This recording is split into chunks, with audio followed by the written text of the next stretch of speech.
সত্য খবর সমাজের মাঝে তুলে ধরি আমরা এনটিভি বাংলা। সমস্ত খবর সবার আগে আপডেট পেতে চ্যানেলটি সাবস্ক্রাইব করুন। নতুন বছরকে নানানভাবে স্বাগত জানিয়েছে অনেকেই। কেউ বাজি ফাটিয়ে, কেউ আবার সঙ্গীতের তালে নৃত্য দিয়ে। এবার 2021কে এক অভিনব উদ্যোগে স্বাগত জানালো বিষ্ণুপুরের যুবক সদানন্দ দত্ত।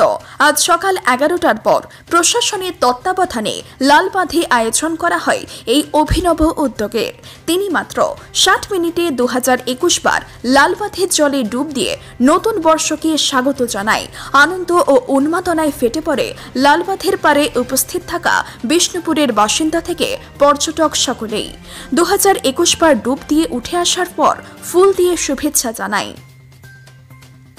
2021 বার ডুব দিয়ে জল থেকে উঠে আসার পর কাঁপতে কাঁপতে সদানন্দ সংবাদ মাধ্যমকে জানায়, ডুব দিয়ে আগামী দিনে বিশ্ব রেকর্ড করতে চাই। বিষ্ণুপুরে আসা এক পর্যটক বলেন, বিষ্ণুপুর এসে একটা নতুন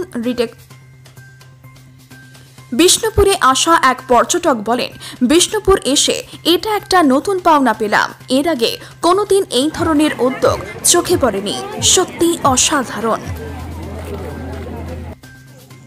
আমি ডানকুনি থেকে আসছি, এখানে লালবাঁধে বেড়াতে এসে তো এটা একটা নতুন পাওনা হলো যে প্রত্যেক বছরের মতোই এই বছরও 21 সালটাকে বরণ করে নেওয়ার জন্য এই বাঁধে মানে নদীতে ডুব দিয়ে বরণ করে নেওয়া, তো এটা একটা নতুন পাওয়া সত্যি। না এর আগে কোথাও দেখিনি, তো এটা একটা নতুন জিনিস।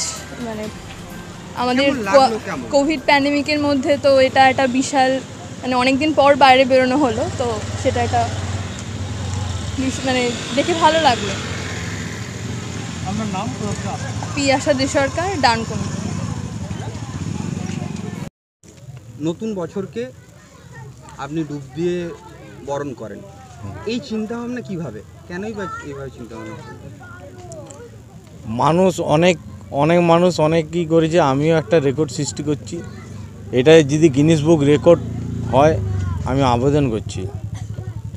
আমি 16 সাল থেকে গিনিস বুক রেকর্ডের জন্য চেষ্টা করছি, কিন্তু কাউকে সাহায্য করতে পারছি না, কোনো সরকারিভাবেও যেতে পারছি না। প্রশাসনিকভাবে কোনো রকম সাহায্য না পাচ্ছি না। আপনার নাম? সদানন্দ দত্ত।